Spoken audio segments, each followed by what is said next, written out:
Friends, എല്ലാവർക്കും ഫണ്ട്സോറയിലേക്ക് ഹൃദയം നിറഞ്ഞ സ്വാഗതം. അപ്പോൾ നമ്മൾ ഇതിനകത്ത് ഫണ്ട്സിനെ പറ്റിയും പിന്നെ ഫിനാൻഷ്യൽ ന്യൂസിനെ പറ്റിയും പിന്നെ സ്റ്റോക്കിനെ പറ്റിയും ഡീറ്റെയിൽഡ് ആയിട്ട് സംസാരിക്കാം. അപ്പോൾ സമയം കളയാതെ നമുക്ക് വീഡിയോയിലോട്ട് കടക്കാം. ഇത് കഴിഞ്ഞ ആഴ്ച ഞാൻ ചെയ്ത അനാലിസിസ് ആണ്. ഇനിയിപ്പോ നമുക്ക് വീക്ക്ലി അനാലിസിസ് വീഡിയോയിലേക്ക് കടക്കാം. ഇന്ന് സാറ്റർഡേ ആയതുകൊണ്ട് നമ്മൾ വീക്ക്ലി അനാലിസിസ് വീഡിയോ ആണ് ചെയ്യുന്നത്. അപ്പൊ ഞാൻ ജസ്റ്റ് നമ്മുടെ ഡെയിലി ടൈം ഫ്രെയിമിലേക്ക് നമ്മുടെ ട്രേഡിംഗ് വ്യൂ ഷിഫ്റ്റ് ചെയ്യുവാണ്. ഓക്കെ, അപ്പൊ ഡെയിലി ടൈം ഫ്രെയിമില് നമ്മളിപ്പോ നോക്കിക്കഴിഞ്ഞാൽ നിഫ്റ്റി കഴിഞ്ഞ ഫ്രൈഡേ ക്ലോസ് ചെയ്തത് -275 points down, bank Nifty -215 points down, fin Nifty -105 points down, Sensex 1000ന്റെ അടുത്ത് 999.79 എന്ന് പറയുന്നത് ഏകദേശം 1000 പോയിന്റ്സിന്റെ അടുത്ത് നമുക്ക് എടുക്കാം. അത്രയും ഫാൾ ആണ് ഉണ്ടായത്. അപ്പോൾ ഇതിനെക്കുറിച്ച് കൂടുതലായിട്ട് പറയുന്നതിന് മുമ്പ് ഞാൻ ഒരു ഇമ്പോർട്ടന്റ് ന്യൂസ് പറയട്ടെ. നമ്മുടെ ഇപ്പോൾ ഞാൻ ഈ വീഡിയോ റെക്കോർഡ് ചെയ്യുമ്പോൾ നടക്കുന്നതാണ് US ആൻഡ് ഇറാൻ ഒഫീഷ്യൽസ് എന്താണ് ഇസ്ലാമാബാദ്, അതായത് പാകിസ്ഥാനിലേക്ക് ഹെഡപ്പ് ചെയ്തിട്ടുണ്ട്. എന്തിനാന്ന് വെച്ചാൽ ഇപ്പോൾ നടക്കുന്ന സീസ് ഫയറിനെ കംപ്ലീറ്റ്ലി സ്റ്റോപ്പ് ആക്കാനും പിന്നെ നമ്മുടെ ഇപ്പോൾ നടക്കുന്ന US ഇറാൻ വാർ, ആ വാറിന് ഒരു കൺക്ലൂഷൻ ഉണ്ടാക്കാൻ വേണ്ടി അവര് ടോക്കിന് ഡിസ്കസ് ചെയ്യാൻ വേണ്ടി സെലക്ട് ചെയ്തിരിക്കുന്ന സ്ഥലം പാകിസ്ഥാനാണ്. പാകിസ്ഥാനിലെ ക്യാപിറ്റലാണ് ഇസ്ലാമാബാദ്. അവിടെ അവര് പീസ് ടോക്സിന് വേണ്ടി ഒത്തുകൂടുന്നുണ്ട്. അപ്പോൾ ഈ ഒരു വാറിന്റെ എൻഡിലോട്ടുള്ള മൂവ്മെന്റ് ആണ്, ഡിസ്കഷൻസ് ഒക്കെ പോകുന്നത്. അപ്പോൾ വാർ എൻഡ് ആകുന്നത് വരെ, ഇതുവരെ വാർ എൻഡ് ആയിട്ടില്ല, വാർ എൻഡ് ആവുന്ന വരെ ഈ ഒരു ചെറിയ ഫ്ലക്ച്വേഷൻ മാർക്കറ്റിൽ ഉണ്ടാവും, അപ്പ് ആൻഡ് ഡൗൺ മൂവ്മെന്റ് ഉണ്ടാവും. കാര്യം ഇന്ത്യയുടെ ഉള്ളില് പ്രശ്നങ്ങളൊന്നും ഇല്ലെങ്കിലും ഔട്ട്സൈഡ് ഇന്ത്യയിലുള്ള ഗ്ലോബൽ മാർക്കറ്റിൽ ഉണ്ടാകുന്ന പ്രഷേഴ്സ് ഇന്ത്യയിലും വരുന്നുണ്ട്. അത് മാത്രമല്ല, പിന്നെ എടുത്തു പറയാനുള്ള കാര്യം FII DIIയുടെ ഡാറ്റയാണ്. ഇവിടെ നോക്കിക്കഴിഞ്ഞാൽ 10th April, 15th April, 16th April പിന്നെ 17th ഏപ്രിലൊക്കെ FIയുടെ ഇൻഫ്ലോ ഉണ്ടായിരുന്നു. ഓക്കെ, ഫോറിൻ ഇൻസ്റ്റിറ്റ്യൂഷണൽ ഇൻവെസ്റ്റേഴ്സിന്റെ ഇൻഫ്ലോ ഉണ്ടായിരുന്നത് കാരണം മാർക്കറ്റ് കുറച്ച് സ്റ്റേബിൾ ആയിട്ടാണ് മൂവ് ചെയ്തത്. പക്ഷെ അതേസമയം 20, 21, 22, 23, 24 ഏപ്രിലൊക്കെ നല്ല ഔട്ട്ഫ്ലോ ഉണ്ടായി. പക്ഷെ DII നമ്മളെ ഔട്ട്ഫ്ലോ ഉണ്ടാവുമ്പോൾ പിടിച്ചു നിർത്തുന്നുണ്ട്. അതുകൊണ്ടാണ് വലിയ കുഴപ്പമില്ലാതെ പോകുന്നത്. പക്ഷെ നമ്മൾ 23rd ഏപ്രിൽ നോക്കി കഴിഞ്ഞു കഴിഞ്ഞാൽ ഔട്ട്ഫ്ലോ ആയിരുന്നു കൂടുതൽ. കാര്യം FII 3254 ക്രോസ് സ്പെൻഡ് ചെയ്തപ്പോൾ, അതായത് സെൽ ഓഫ് ചെയ്തപ്പോൾ നമുക്ക് DIIs ഒരു 941 ക്രോസ് മാത്രമേ പർച്ചേസ് ചെയ്തുള്ളൂ. അതിന്റെ ഒരു ഫാള് മാർക്കറ്റിൽ കാണിച്ചു. അതുപോലെ തന്നെ 22nd ഏപ്രിലില് രണ്ട് സൈഡിൽ, അതായത് FIIയുടെ സൈഡിലും അബൌട്ട് 2078 ക്രോസും DIIയുടെ സൈഡിൽ 1048 ക്രോസും സെൽ ഓഫ് ആയി. അപ്പോൾ ഒരു അൺസർട്ടനിറ്റി ഇപ്പോൾ മാർക്കറ്റിൽ നടക്കുന്നുണ്ട്. സെല്ലും അതുപോലെ തന്നെ ബൈയും നടക്കുന്നുണ്ട്. അപ്പൊ ഈ ഒരു അൺസർട്ടനിറ്റി മാറണമെങ്കിൽ ഈ വാർ കംപ്ലീറ്റ്ലി ക്ലോസ് ആണ്. അതുവരെ മാർക്കറ്റിൽ അൺസർട്ടനിറ്റി ഉണ്ടാവും. അപ്പൊ ഇത് വെച്ച് വേണം നമുക്ക് ബാക്കിയുള്ള അനാലിസിസ് ചെയ്യാൻ. നമുക്ക് അതിലോട്ട് കടക്കാം. അപ്പോ കഴിഞ്ഞ ഫ്രൈഡേ മാർക്കറ്റ് ക്ലോസ് ചെയ്ത് വെച്ച് തന്നെ സ്റ്റാർട്ട് ചെയ്യാം. കഴിഞ്ഞ ഫ്രൈഡേ മാർക്കറ്റ് ക്ലോസ് ചെയ്തത് 23,897 എന്ന ലെവലിലാണ് കഴിഞ്ഞ ഫ്രൈഡേ ക്ലോസിംഗ് വന്നത്. ബൈസെൽ വാല്യൂ വന്നത് 23,897.55 ആണ് ബൈസെൽ വാല്യൂ വന്നത്. -275 പോയിന്റ്സ് ആണ് ഡൗൺവേർഡ് മൂവ്മെന്റ് വന്നത്. പിന്നെ അതിന്റെ ഒപ്പം തന്നെ 1.14% ആണ് പെർസെന്റേജ് വൈസ് ഡൗൺവേർഡ് മൂവ്മെന്റ് വന്നത്. പിന്നെ ഇവിടെ എടുത്തു പറയാനുള്ള കാര്യം, ഇവിടെ ഒരു ഗ്യാപ്പ് ഉള്ളത്, അതായത് നേരത്തെ മുകളിൽ ഒരു ഗ്യാപ്പ് ഉണ്ടായിരുന്നു, അതായത് ഇവിടെ കൊണ്ടൊരു ഗ്യാപ്പ് ഉണ്ടായിരുന്നു. അത് കംപ്ലീറ്റ്ലി ഇപ്പോ ഫില്ലായി. നമ്മുടെ ഫ്രൈഡേ മൂവ്മെന്റോട് കൂടി കംപ്ലീറ്റ്ലി ഫില്ലായി. ഇനി ബാക്കിയുള്ള ഈ ഗ്യാപ്പിന്റെ മെഷർമെന്റ് എടുത്ത് ഞാൻ പറയാം. ഏകദേശം വരുന്നത് ഇവിടെ നോക്കിക്കഴിഞ്ഞാൽ മനസ്സിലാവും. ഏകദേശം 416 പോയിന്റ്സ് ആണ് വരുന്നത്. ഞാനിവിടെ മാർക്ക് ചെയ്യുന്നുണ്ട്. 416 പോയിന്റ്സ് ഗ്യാപ്പ് വരുന്നുണ്ട്. ഈ ഗ്യാപ്പ് ഫിൽ ഔട്ട് ആകണം, എന്നാൽ മാത്രമേ മാർക്കറ്റ്, നമ്മുടെ ടെക്നിക്കൽസ് തിയറി അനുസരിച്ച് ഒരു ഗ്യാപ്പ് ഉണ്ടായാൽ ഓഫ്കോഴ്സ് ആ മാർക്കറ്റ് ആ ഗ്യാപ്പ് ക്ലോസ് ചെയ്യും. അപ്പോൾ അത് നമ്മൾ സൂക്ഷിക്കേണ്ടിയിരിക്കുന്നു. അനാലിസിസ് ചെയ്യുമ്പോൾ അതും കൂടി കൺസിഡർ ചെയ്ത് വേണം അനാലിസിസ് ചെയ്യാൻ. അപ്പോൾ നമുക്ക് ഇനി നോക്കാൻ പറ്റാവുന്ന ഇമ്പോർട്ടന്റ് സപ്പോർട്ട് ലെവൽ എന്ന് പറയുന്നത് ഏകദേശം ഇവിടം കൊണ്ടുവരും. ഇതിന്റെ വാല്യൂ ഞാൻ മാർക്ക് ചെയ്യാം. അപ്പോ സപ്പോർട്ട് വരാൻ പോകുന്നത് 23,600 ആയിരിക്കും. 23,600 ഇതായിരിക്കും നമ്മുടെ ഇൻട്രാഡേ സപ്പോർട്ട്. ഇൻട്രാഡേ അല്ല, വീക്ക്ലി സപ്പോർട്ട് 1. ഞാൻ പറഞ്ഞപ്പോ തെറ്റിപ്പോയി. ഞാൻ എപ്പോഴും ഇൻട്രാഡേ പറയുന്നതുകൊണ്ടാണ്. ഞാൻ ഇനി മൺഡേ തൊക്കെയുള്ള വീഡിയോ, അതായത് ഇൻട്രാഡേ വീഡിയോ ഞാൻ നാളെ ഇടുന്നതായിരിക്കും. അപ്പൊ മിസ്സാതെ കണ്ടോളൂ. അപ്പോൾ നമ്മുടെ 23,600 ആയിരിക്കും വീക്ക്ലി സപ്പോർട്ട് 1 ആയിട്ട് ആക്ട് ചെയ്യാൻ പോകുന്നത്.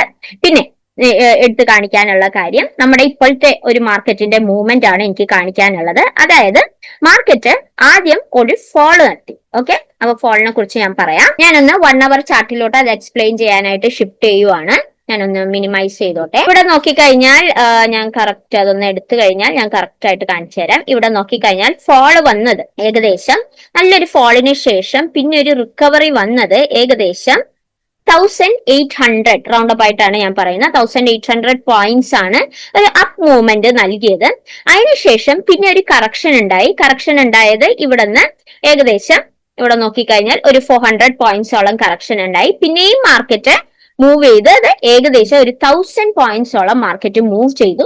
അപ്പൊ ഇങ്ങനെ അപ്പ് ആൻഡ് ഡൗൺ മൂവ്മെന്റ്സ് ആയിട്ടാണ് മാർക്കറ്റ് ഇപ്പോൾ മൂവ് ചെയ്തിരിക്കുന്നത്. ഇപ്പൊ ഫിബൊനാച്ചി സീരീസ് വെച്ച് നോക്കണമെങ്കിൽ ഞാൻ അത് കൂടി മാർക്ക് ചെയ്യാം.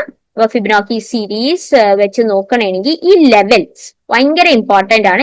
Law to high, high to low എടുത്തു കഴിഞ്ഞാൽ ഇപ്പൊ മാർക്കറ്റ് വന്ന് നിൽക്കുന്ന പൊസിഷൻ നോക്കിക്കഴിഞ്ഞാൽ ഈ 0.382 എന്ന പറയുന്ന 24,532 എന്ന പോയിന്റിൽ നിന്നാണ് മാർക്കറ്റ് പിന്നെ ഫോൾ ഡൗൺ ചെയ്യാൻ തുടങ്ങിയത്. അതുകൊണ്ട് തന്നെ ഇപ്പോൾ ഞാൻ വരച്ചിരിക്കുന്ന സപ്പോർട്ട് ബ്രേക്ക് ഔട്ട് ആയി കഴിഞ്ഞാൽ സെല്ലേഴ്സ് പ്രഷർ ഇൻക്രീസ് ചെയ്യുക തന്നെ ചെയ്യും. പിന്നെയും മാർക്കറ്റ് ഡൗൺഫോൾ ചെയ്യുന്നതായിരിക്കും. അത് മാത്രമല്ല, ഇനി നമുക്ക് റെസിസ്റ്റൻസ് ലെവൽ നോക്കുവാനാണെങ്കിൽ ഇവിടെ കുറച്ചും കൂടി എടുത്തു കാണിക്കാനുള്ള ഒരു പാറ്റേൺ എന്ന് പറയുന്നത് ഇവിടെ ഒരു inverted head and shoulder pattern formation ഉണ്ടായിട്ടുണ്ട്. അതെങ്ങനെ വന്നെന്ന് ഞാൻ പറയാം. ഇവിടെ ഇവിടെ ഇവിടെ ഇവിടെ ഇവിടെ ഇവിടെ ഇങ്ങനെ. അപ്പോൾ ഈ ഒരു ലെവലില് വന്ന് മാർക്കറ്റ് റീട്രേസ് ചെയ്യുവാണെങ്കിൽ ഈ ഒരു സോൺ ഒരു ഇമ്പോർട്ടന്റ് സോൺ ആയിട്ട് കാണണം. അതുകൊണ്ട് തന്നെ ഈ ഒരു ലെവലായിരിക്കും നമ്മൾ ഇമ്പോർട്ടന്റ് റെസിസ്റ്റൻസ് ലെവലായിട്ട് എടുക്കാൻ പോകുന്നത്. ഈ ഒരു ലെവൽ എന്ന് പറയുന്നത് ഏകദേശം ഞാൻ മാർക്ക് ചെയ്യാം. സോൺ ആയിട്ട് തന്നെ ഇതിനെ കാണണം. 24,000 to 24,200 ഈ ഒരു വീക്ക്ലി റെസിസ്റ്റൻസ് 1 ബ്രേക്ക് ഔട്ട് ആണ്. ഞാൻ സോൺ ആയിട്ട് എടുത്തേക്കണം, അതുകൊണ്ടാണ്. ബ്രേക്ക് ഔട്ട് ആവുകയാണെങ്കിൽ നമുക്ക് പിന്നെ ഒരു അപ്വേർഡ് മൂവ്മെന്റ് പ്രതീക്ഷിക്കാം. അല്ലെങ്കിൽ പിന്നെയും ഇവിടെ നിന്ന് മാർക്കറ്റ് ഡൗൺഫോൾ നടത്തുന്നതായിരിക്കും. അപ്പോൾ ഈ ഒരു ഹെഡ് ആൻഡ് ഷോൾഡർ ഈ റൈറ്റ് ആൻഡ് ലെഫ്റ്റ് ഷോൾഡർ വളരെ ഇമ്പോർട്ടന്റ് ആയിട്ട് കാണണം. ഞാൻ ഈ പറഞ്ഞ ലെവൽസ് വളരെ ഇമ്പോർട്ടന്റ് ആയിട്ട് വീക്ക്ലിയിൽ വരും. ഇൻട്രാഡേയിൽ വരുന്ന ലെവൽസ് ഞാൻ നാളെ ഡീറ്റെയിൽഡ് ആയിട്ട് പറയുന്നതായിരിക്കും. അപ്പോൾ നമുക്ക് ഇനി അടുത്തത് ബാങ്ക് നിഫ്റ്റിയിലോട്ട് കടക്കാം. അപ്പോ ബാങ്ക് നിഫ്റ്റിയിലോട്ട് കടക്കുന്നതിന് മുമ്പ് ഞാനൊന്ന് പറഞ്ഞോട്ടെ. അപ്പോൾ നിങ്ങൾക്ക് ഈ ബാങ്ക് നിഫ്റ്റിയിൽ ഓൾറെഡി അറിയാം 215 പോയിന്റ്സ് ഡൗൺവേർഡ് മൂവ്മെന്റ് ആണ് നടത്തിയിരിക്കുന്നത്. അപ്പോൾ ക്ലോസ് ചെയ്തിരിക്കുന്ന വാല്യൂ എന്ന് പറയുന്നത് ഏകദേശം 56,097 എന്ന ലെവലിലാണ് നമ്മുടെ ഫ്രൈഡേ ക്ലോസിംഗ് വന്നത്. Buy sell value 56,089.75, negative 215.25 points down, 0.38% downward movement വന്നിട്ടുണ്ട്. ഞാൻ എപ്പോഴും പറയാറുണ്ട് ബാങ്ക് നിഫ്റ്റിയുടെ ആവറേജ് മൂവ്മെന്റ് 150 to 300 പോയിന്റ്സ് ആണ്. അപ്പൊ അത് വെച്ച് നോക്കാൻ നേരത്തെ 250 പോയിന്റ്സ് ഒരു കൺസിഡറബിളി ബെയറിഷ് ആയിട്ടേ കാണാൻ പറ്റുള്ളൂ. പിന്നെ എടുത്തു പറയാനുള്ള ഒരു കാര്യം, ഇവിടെ ഉണ്ടായിരുന്ന ഗ്യാപ്പ് കംപ്ലീറ്റ്ലി ക്ലോസ് ആയിട്ടുണ്ട്. ഓക്കെ, ഇനി വളരെ ഒരു ചെറിയ ഗ്യാപ്പ് മാത്രമേ ഉള്ളൂ. അത് നമ്മൾ അത്ര കൺസിഡറേഷനിൽ എടുക്കുന്നില്ല. പക്ഷെ അതിനേലും ഇമ്പോർട്ടന്റ് ആയിട്ട് നമുക്ക് നോക്കേണ്ട ഒരു ഗ്യാപ്പ് എന്ന് പറയുന്നത് ഈ ഒരു ഗ്യാപ്പാണ്. ഈ ഒരു ഗ്യാപ്പാണ് ഗ്യാപ്പ് അപ്പ് ആയിട്ട് ഫോം ചെയ്ത് മാർക്കറ്റ് മുകളിലോട്ട് പുൾ ഔട്ട് ചെയ്ത ഗ്യാപ്പാണ്.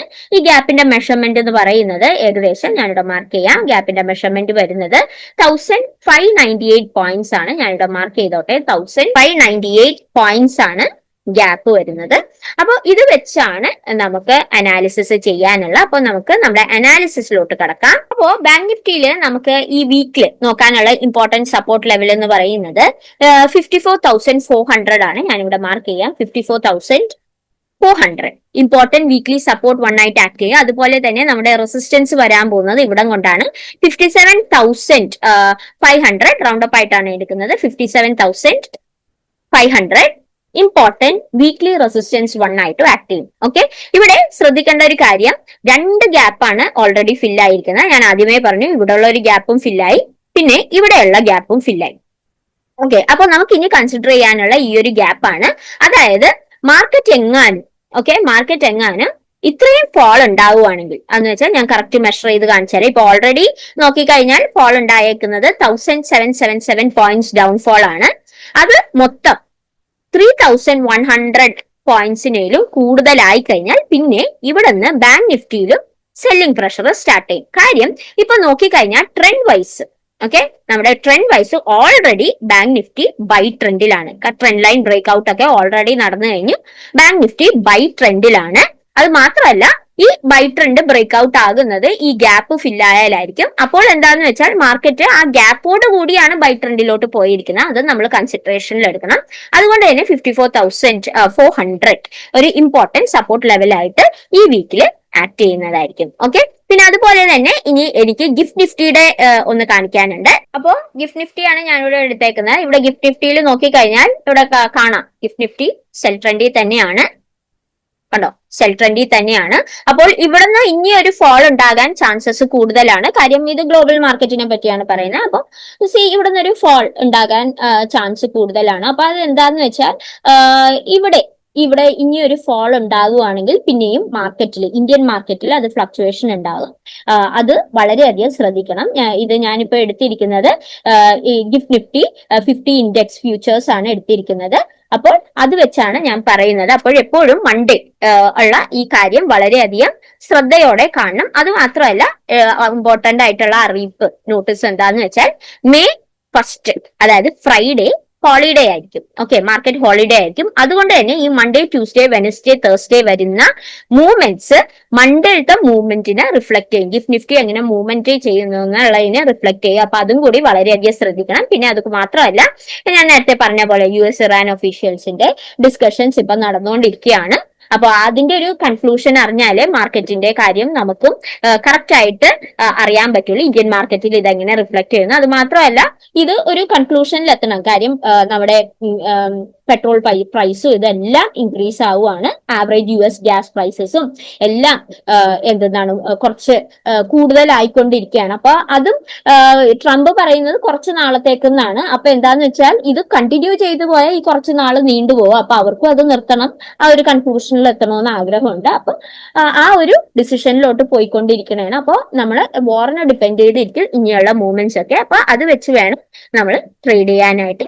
അപ്പോൾ വളരെ സൂക്ഷിച്ച് ട്രേഡ് ചെയ്യാൻ. നാളെ ഞാൻ ബാക്കിയുള്ള ഇൻഡെക്സിന്റെ ഇൻട്രാഡേ അനാലിസിസ് ആയിട്ട് വരുന്നതായിരിക്കും. ഇന്നത്തെ വീഡിയോത്തേക്ക് ഇത്രയേ ഉള്ളൂ. ഞാൻ അപ്പോൾ ഒരു സെബി രജിസ്റ്റേർഡ് ഓഫീസർ അല്ല. അതുകൊണ്ട് ഞാൻ ചെയ്യുന്ന അനാലിസിസ് എന്റെ എക്സ്പീരിയൻസും ടെക്നിക്കൽ അനാലിസിസ് തിയറിയും പ്ലസ് മാർക്കറ്റ് ന്യൂസ് അപ്ഡേറ്റ്സും കമ്പൈൻ ചെയ്ത് പറയുന്ന അനാലിസിസ് ആണ്. അത് 100% കറക്റ്റ് ആണോ എന്നില്ല, എനിക്കും തെറ്റുപറ്റാം.